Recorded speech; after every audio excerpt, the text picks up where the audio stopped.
انت خطتك ايه يا عصام؟ تنزل ان شاء الله تحط على الونش تروح للراعي اللي ماسك الليل بس.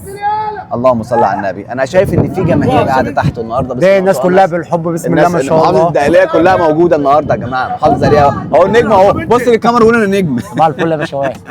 احنا هنمسكها ان شاء الله بحبال من تحت، نحاول نوجهها حبايبنا كلها جيراننا هيحاولوا يوجهوها معانا. ده انا شايف ان المنطقه كلها واقفه معاك اهو. الحمد لله. هنبدا نطلع اهو يا جماعه. دور كده يا عصام قبل ما تنزل. خليك قاعد جوه وانزل ما تنزلش. عايزك تسمع الجمهور لصوت العربيه.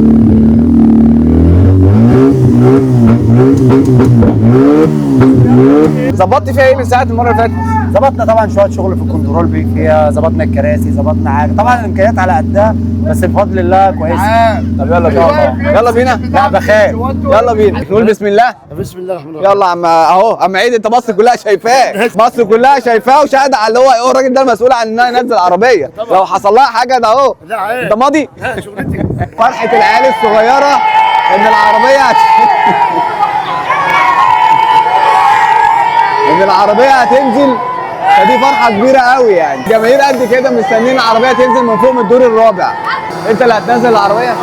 طب العربيه لو لفت منك في الجو خدت بالك لما تيجي تلف في الجو انا اقف لغايه ما تقف وننزل تاني. وانا امسكها بسلام عشان ما تلف. امسك سنه هنا وسنه هنا عشان ما تلف. عشان ما تلفش.